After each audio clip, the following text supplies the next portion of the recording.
நீங்கள் இணைந்திருப்பது பரமானந்தம் அளிக்கிறது லக்ஷ்மி நாராயணா. பரம ஆனந்தம் மட்டும் அல்ல, ஞானத்தையும் வழங்குபவர்களாக இருக்கிறீர்கள். காரணம் இங்கிருந்து உற்பத்தியாகும் சுகம், சாமர்த்தியம் மற்றும் சமநிலை ஞானத்தின் ஆதாரமாக விளங்கும். ஞானத்தின் பிரதிபிம்பமே வேதம்தான் சரஸ்வதி தேவி. பிரம்மதேவா, இது தங்கள் கையில் இருக்கட்டும். இதை தாங்களே பார்த்துக் கொள்ளுங்கள்.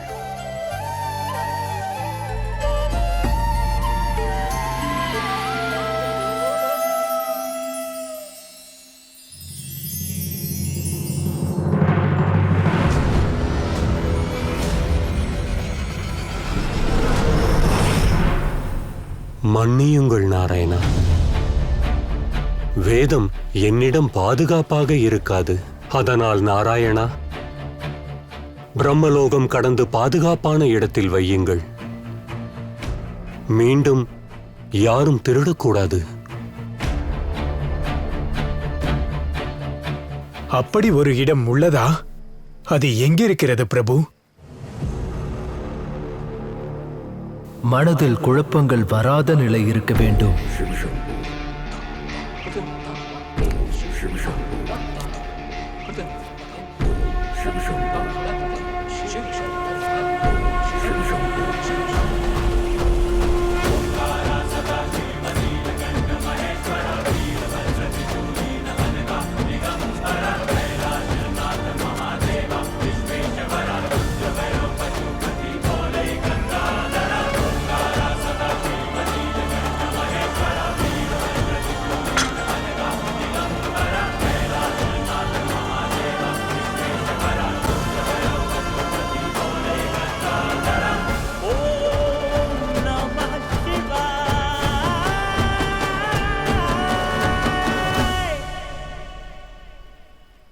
ஆம் நாராயணா,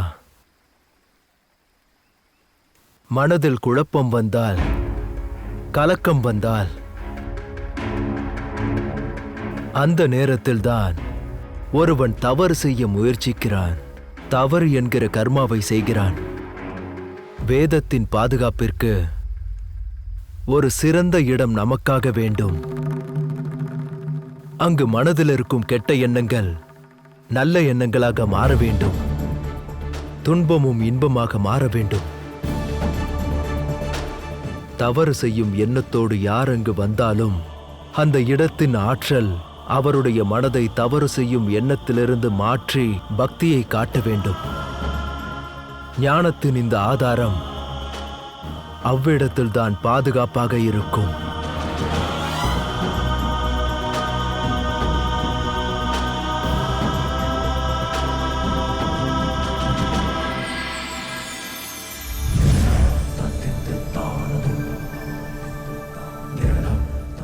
அவ்வாறு ஒரு இடத்தை தேர்ந்தெடுக்க முடியுமென்றால் அது ஒருவரால் முடியும்.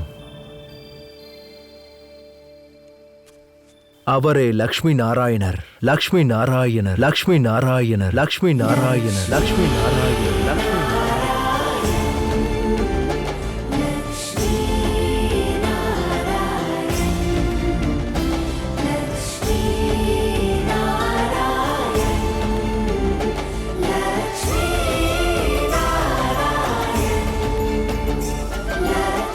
நாராயண நாராயண.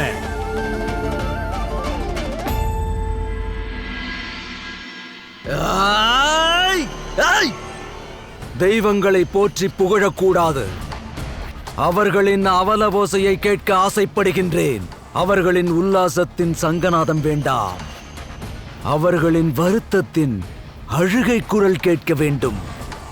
இவ்வாறு புலம்புவதற்கு காரணம் கத்ருவின் புதல்வர்களே ஆவார்கள். இந்த புதல்வர்கள் பலவீனமானவர்கள். இவர்கள் கொடுத்த விஷமும் பலவீனமாக இருந்தது.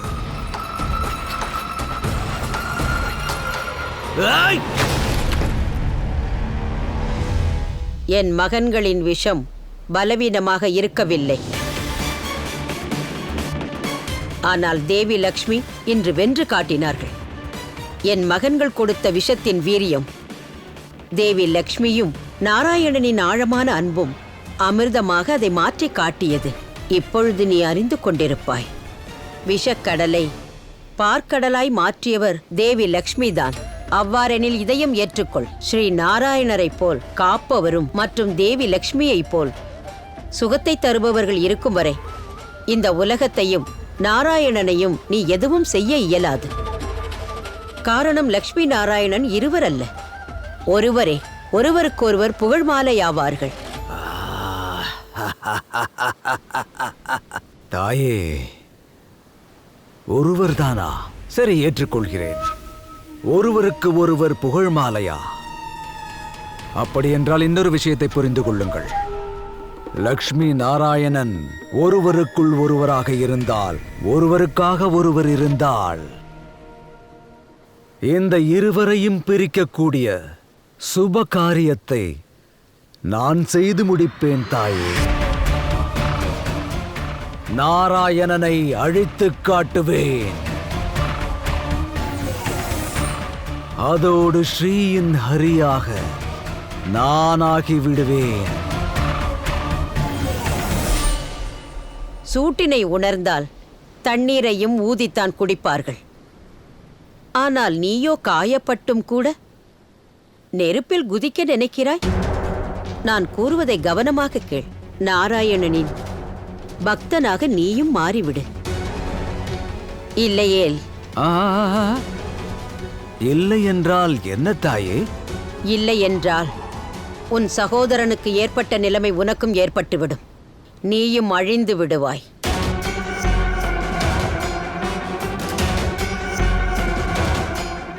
எனக்கு உங்களுடைய அறிவுரைகள் ஒருபோதும் தேவையில்லை தாயே. என்னுடைய சகோதரனின் மரணம் பாடங்களை கற்றுக் கொடுத்து விட்டது எனக்கு. இனி நான் என்ன விருப்பப்படுவேனோ, எதை விரும்புகிறேனோ அதைத்தான் செய்வேன்.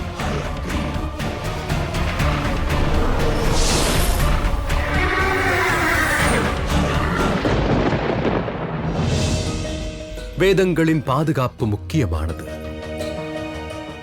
மகாதேவர் எந்த இடத்தை குறிப்பிட்டாரோ அதை உடனடியாக கண்டுபிடிக்க வேண்டும்.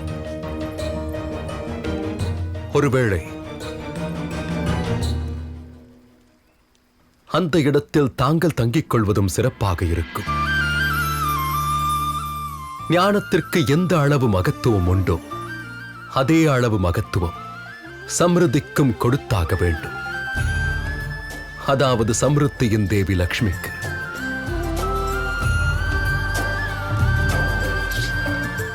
அதனால் தங்களின் பாதுகாப்பு மிக மிக முக்கியம். இருப்பினும் நாராயணரே, நீங்கள் சிருஷ்டியை அளித்தீர்கள். நீங்களே கூறுங்கள், அப்படி எந்த இடம் உள்ளது அங்கு எந்த தீய சக்திகளும் பிரச்சனைகளும் இருக்கக்கூடாது? கூறுங்கள். தூய்மையான மனதோடு தேடினால் எது வேண்டுமானாலும் கிடைக்கும் தேவி. ஆனால் இந்த யாத்திரைக்கு முன்பு நமக்கு எந்திரம் தேவைப்படுகிறது. எந்திரமா? அதே எந்திரம். அது நம்மை அந்த இடத்திற்கு கூட்டிச் செல்லும்.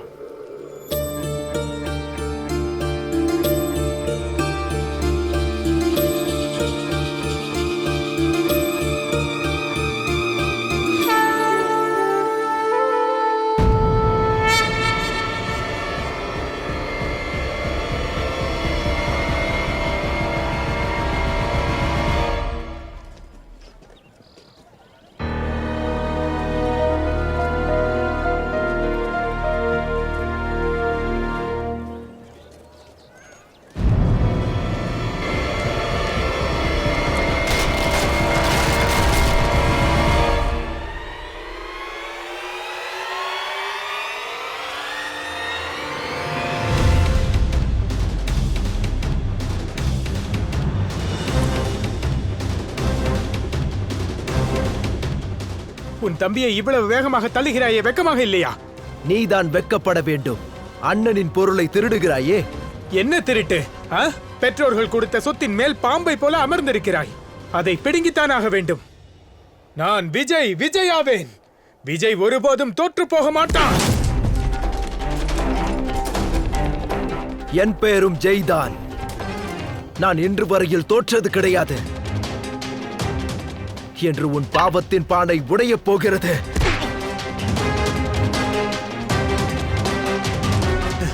பார்த்தாயா? உடையவில்லையே. உன்னை கண்டாலும் உன் செல்வத்தை கண்டாலும் எனக்கு எரிச்சல் வருகிறது. இந்த பானையை உன்னுடைய தலையில் உடைத்தாக வேண்டும். எனக்கும் உன்மேல் வெறுப்பு வருகிறது. என் கையில் கிடைத்திருந்தால் நான் உயிரை குடிப்பேன்.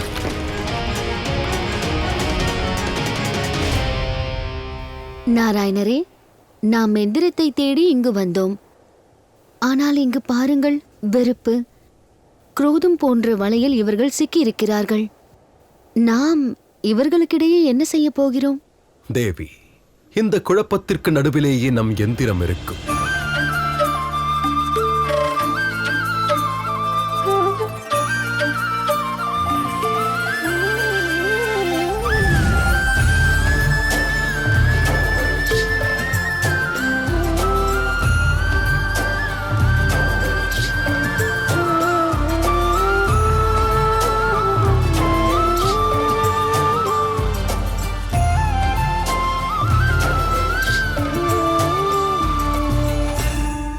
என்ன பார்க்கிறீர்கள் தேவி? தாங்களும் மாற வேண்டும்.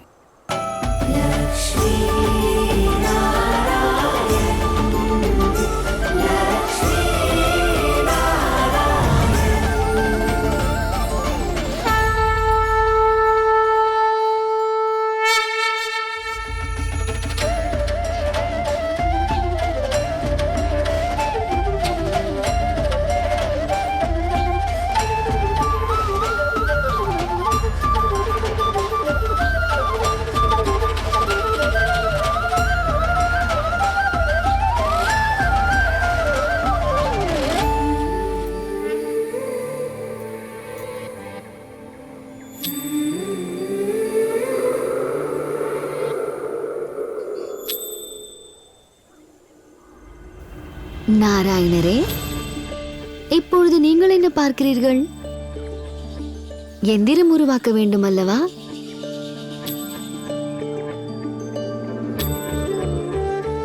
வாருங்கள்,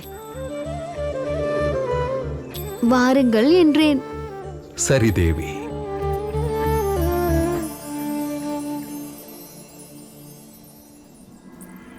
சண்டை போட்டு போட்டு ஓய்ந்து போய்விட்டேன். இன்று எனக்கு ஒரு முடிவு தெரிந்தாக வேண்டும். நானும் தயாராக இருக்கிறேன்.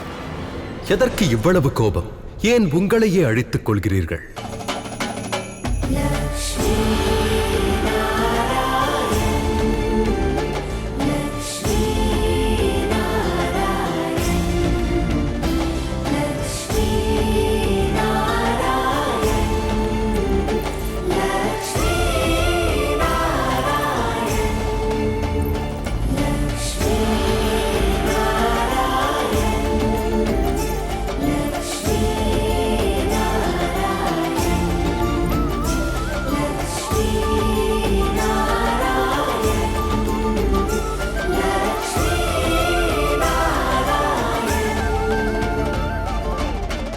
யுத்தம் என்று வந்தால் அதற்கு ஒரு உத்தேசம் இருக்க வேண்டும்.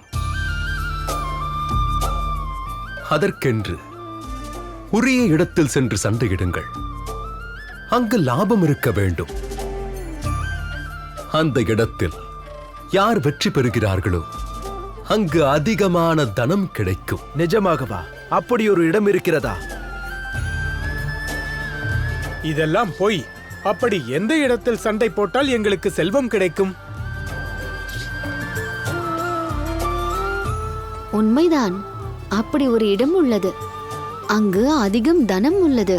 அது கிடைத்து விட்டால் பிரச்சனை இல்லாத வாழ்க்கை வாழலாம் அல்லவா? அந்த இடம் எங்கு உள்ளது?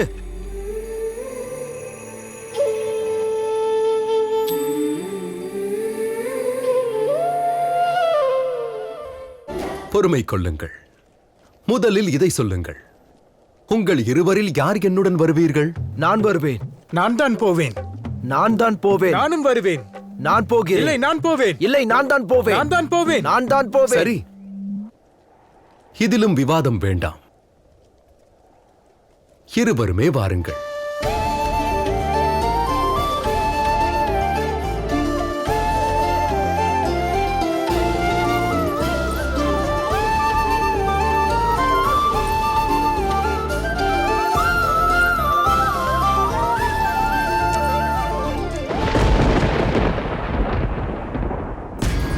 அண்ணா, நான் என் உயிரை பணயம் வைத்தாவது லக்ஷ்மியை அழைத்து வர முயற்சி செய்கிறேன்.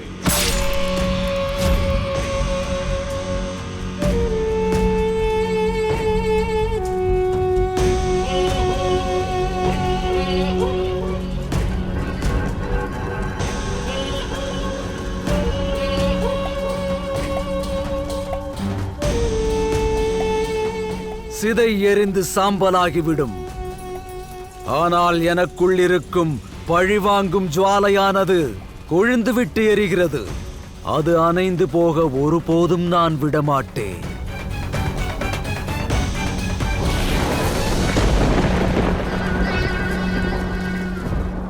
நீ என்ன வேண்டுமானாலும் செய். ஆனால் செய்வதற்கு முன் உன் தம்பி செய்த தியாகத்தை நினைவில் வைத்துக்கொள். அவன் உடல் எரிந்து சாம்பலாகி அமைதி பெறட்டும். இதற்கு மேல் நீ என்ன தவறை செய்ய போகிறாய்? விவாகம் செய்து கொள்வது ஒரு தவறா தந்தையாரே?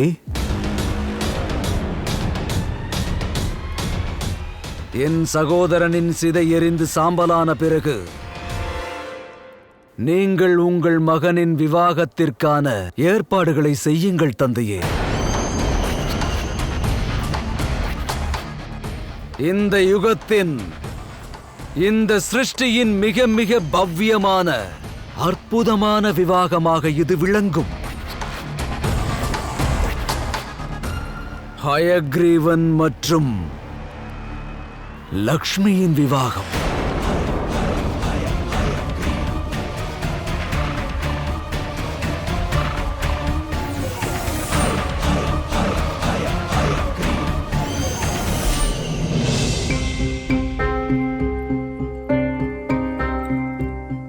ஒருமுறை செல்வத்தை அடைந்து விட்டால் போதும். அதன் பிறகு அரண்மனை போல் மாளிகை கட்டி விடுவேன். நீ ஊரிலேயே அலையப் போகிறாய். பர்வதத்தை விட பெரிய மாளிகை கட்டுவேன்.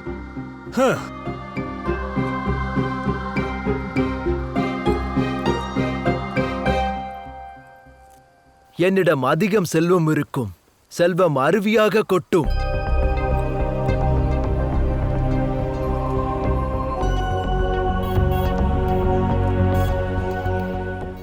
அந்த செல்வத்தின் அருவியானது என் வீட்டிற்குள் கொட்டும்.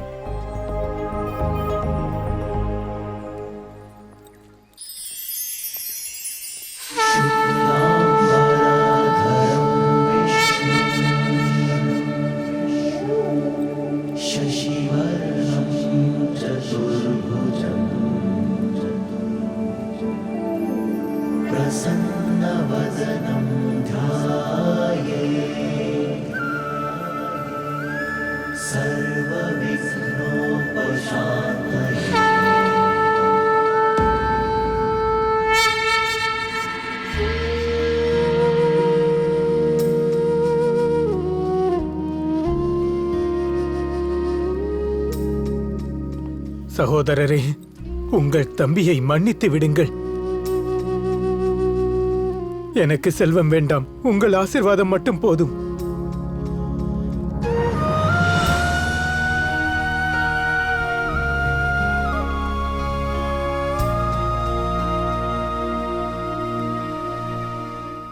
சரியாக சொன்னாய். செல்வம் என்ன என்று இருக்கும், நாளை இருக்காது. அந்த செல்வத்திற்காக என் சகோதரனின் அன்பை இழக்க விரும்பவில்லை. எனக்கு எப்போதும் தேவை என் சகோதரனின் அன்பு மட்டுமே.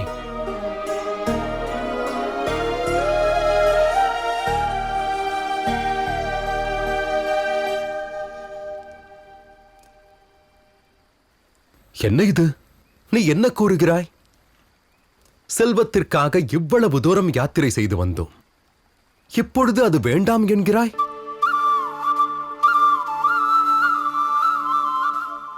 மீண்டும் நன்றாக யோசித்துக்கொள். செல்வத்திற்கு அதிகமான சக்தி உண்டு.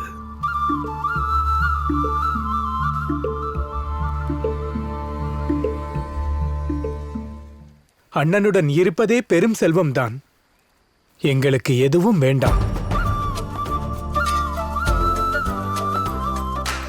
எங்களுடைய அன்புதான் எங்களுடைய பலமாகும்.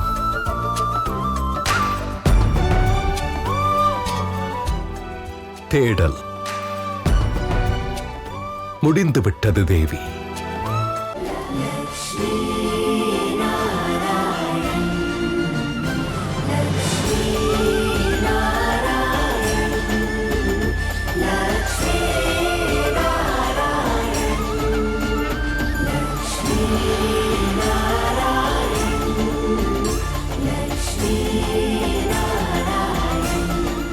நாராயணா, தாயே லக்ஷ்மி,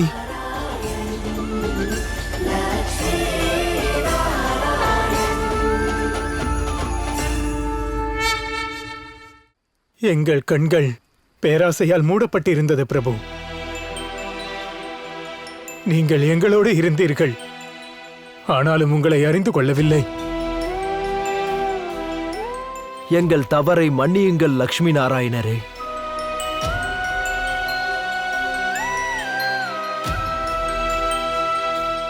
தவறை செய்துவிட்டீர்கள். ஆனால் இந்த யாத்திரையின் கர்மத்தினால் பலனளிக்காமல் இருக்க முடியாது. கூறுங்கள், என்ன வரம் வேண்டும்? முக்தி, அமைதி,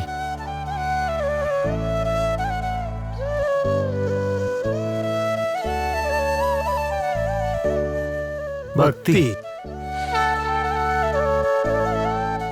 ஏதாவது கொடுக்க வேண்டுமென்றால் பக்தியின் வரத்தை கொடுங்கள். ஆம் பிரபு, எங்களுக்கு பக்தியின் வரம் வேண்டும். இந்த செல்வத்திற்காக தான் தங்களை இங்கு அழைத்து வந்தோம். இந்த உலகில் பக்தியை விட பெரிய செல்வம் வேறு எதுவும் கிடையாது.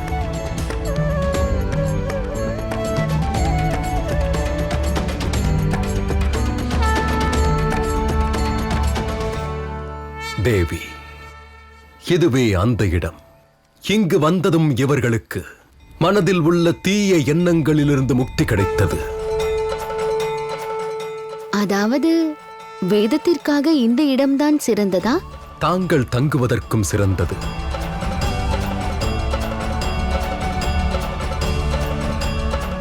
எந்த இடம் தீய சக்திகளை அழிக்குமோ, எந்த இடத்தில் கவலை இல்லையோ, அந்த இடம்தான் வைகுண்டம். வைகுண்டம், வைகுண்டம், வைகுண்டம், வைகுண்டம்.